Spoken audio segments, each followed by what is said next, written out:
right, I am here with David Curry of Finite Electronics. And David, what are you playing through? Oh my, this is the Tube Top version 2. Tube Top version 2 tube preamp, and it is made by? It's made by Curry Amplification. By you specifically. Yes. So you are a bass, let's introduce ourselves to everybody watching. You are a bass player of over 40 years? Yes. Playing bass on that instrument. Well, yeah, Every style imaginable. Anything that brings bread on the table. From intense jazz to rock to blues to you've played everything. And how many amps have you tried over the years? Dozens, really, because there's so many to choose from. Yeah, everybody wants to try out different amps, that's for sure. Yeah, so you've been in search of the perfect bass tone for probably 40 years. 40 years. Yeah. And so what happened was you couldn't find it, so you made your own. Yeah, that's pretty much what ended up happening, Glenn. I never imagined sitting here with you today talking to our friends about something that they may want that I could share with them. So. And it's a lot to share. So just so you guys know, outside of being a bass player, a writer, he is also an electronic engineer. Right. And you designed a modern retro boutique piece of gear that is nothing, there's nothing like it on the market right now. There really isn't. As a guitar player, I look at this and I see a couple of 12 AX7 tubes, which in fact they are not 12 AX7 tubes. What are these tubes, David? Well, these are very different and they sound different. You know, these have a darker sound, a fuller sound, and they tend to be more linear, actually, Glenn, than a 12 AX7. So what are they? They're octal. Octal tubes. Right, and the reason they call them octal is they're 8 pins. If you pull one out and look at it at the base, it has 8 pins versus 9, which is what yours. Okay, interesting. So this is a tube preamp designed for live and studio usage. Definitely, right? Yes. So all you need is the preamp into a power amp, and you're good to go. And you're good to go. And to pick your favorite speaker cabinets. And look at the simplicity of this. Yeah. 3 knobs: volume, bass, treble. That's it. That's it. On the back we have a 1/4 inch output out and an XLR output to go into a board. Balanced out. Mm-hmm. Yes. Simple and beautiful. So you can show up for a studio gig with your bass and this into the board and you're good to go. Right. You got a DI. This works as a DI for your studio application, or if you're, you know, say you're playing the Greek Theater and you've got to go out to the mains, but you have your own power amp and setup that you want on stage, this will drive any power amp. It's got plenty of. Yeah. So now, what drove you to actually design your own amp? What inspired you to make this? What was the tone you were going for, and why is this even here right now? Well, there's some irony to all of this. I was getting really frustrated because when I tried to get the mid-range sound that I was looking for, it always got kind of, for lack of a better word, honky. You know, and most bass players have experienced that, and you've heard it yourself in bands where the bass player sounds like it's a bad country western kick. Most of us just want to fire the bass player. That's right. To cut to the chase, I've had a lot of good gear. Demeter, Alembic, some very fine gear, and I just noticed they didn't have quite the cut in the mid-range, especially I was looking for, and the compression. I wanted something with a little compression, or if I wanted to dial the volume up a little more, I wanted a little bit of dirt, and I wanted to get that sound that was super clear and accurate, but still had that like 1965, you know, Jamerson, Motown, R&B kind of. That's the closest it comes to. Yeah. Is what this classic can do. sounds. Classic sound, like with a flip top amplifier. But what I found is, and I've owned quite a few flip tops. What I found is that it's the preamp, Glenn, that makes the sound of a flip top, not the power amp or even the cabinet so much. 90% is in the preamp. So what I decided to do was go back and rediscover that and make that possible here using the exact components that they used in the 60s.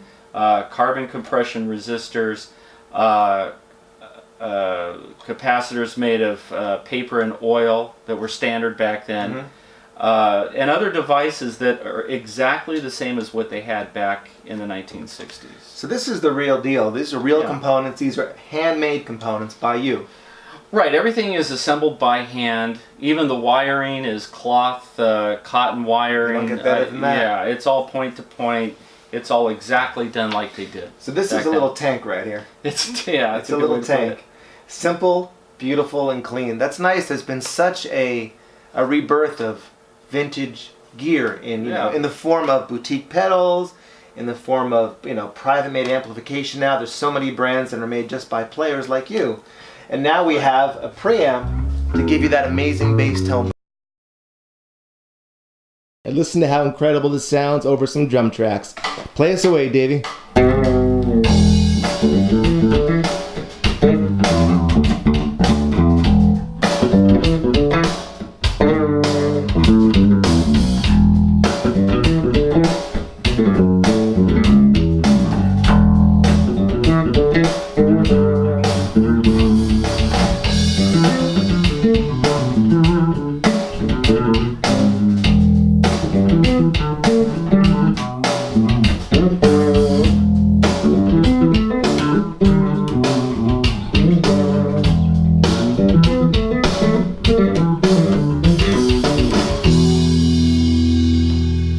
That sounds incredible.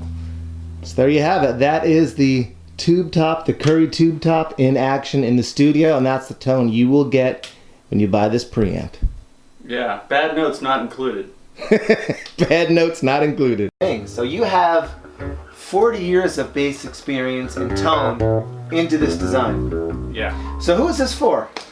It's who is this tube amp made for? Is it the beginner? Is it the pro? Is it in between? Who, besides yourself, who do you design this for? It's definitely for someone that appreciates a great pure tone where you're really getting the sound of the bass with the advantages of that real tube warmth that they talk. They call it tube warmth.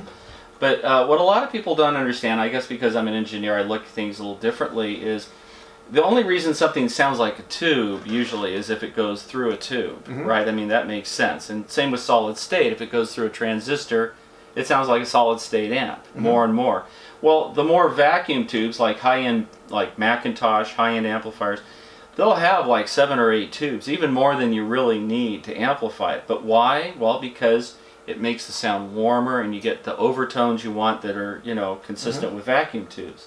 So the larger tubes actually have more tube sound. Why? Because the music is actually going through the space within the elements of the vacuum tube, and the more space it goes through, the more tubey it sounds. Hence the more 12AX7s, the more it sounds like a tube amp, right? Well, this does that just by the nature of the tube itself. These are larger tubes. The plates here you'll see are bigger than a 12AX7. Yeah, they are. Right. And it doesn't get hot. It doesn't get terribly hot. No, it's very, you have this on for a while and you can still touch it and move it, which is always a fear for us guys about our fingers, But this is a hot amp in voltage sense. These run around 400 volts, much more than a 12AX7. Typically they run around 150 volts. Okay. So this thing is a really hot amp voltage-wise. Yeah. So now we're selling this obviously primarily for bass players is the primary focus. We've also put a guitar through it. It sounded amazing. Right. And you've also put, what else have you tried through that? Have you tried other instruments? Well, yeah, we have a version actually for the studio. We've tried it with mics. The one that we're trying right now is with like the harmonica mic because of the overdrive, which is what we're interested in. But we have a version of this, the TT1, which is for the studio. Now is that one here or is that one in the studio right now? Right now it's on loan in the studio. We'll do a separate version on that one. Okay. So we have another version as well, but let's just focus on what we have in front of us here. Right in front of us. This is the working man's version. The working man's version. Yeah, we have one like with a Gorilla case so that you can put it in the case and transport it perfectly safe because it's got foam, it's got a spot for extra tubes if you want to have some spare tubes, which is always a good idea. Yeah. And the reason it's made like this and not like, say, a rack version is because tubes always perform their best when they're in an open air environment. So we try to keep it out in the open. Yeah. And it's not getting shelved away in a rack somewhere. It's actually a usable part of. Plus it looks cool. And it looks great. Cool. Yeah. That's what's most important, right? So as far as ordering this, so we're going to be selling this through your website, right? Right. We're going to have online currytubetop.com. Okay. And it's part of our company's new product here. Okay, and we'll be doing more demos. We'll be showing you guys, we'll be doing some live footage of his jazz band called the Jazz Butchers, watching him rip it up with the band. Yeah, they're a lot of fun. Using the tube top live. Yeah. It is an amazing thing. So for those of you that want great tone, They can email you with any questions, obviously, right? Sure, absolutely. Yeah, if they need any further specs that are missing, any questions, Yeah. let me know. Because this is for the tone connoisseur. Right. It's a specialized product for those that really want that amazing tone that has taken you 40 years to perfect. Pretty much, yeah. And it's all right here in the all right palm of there. your hand. Look how good that looks. Yeah, you got a flip top amp right with any kind of power amp you want at any volume level you want, depending on your power amp that you're using or speaker setup. All right, so play us out for the Curry Tube Top. Okay.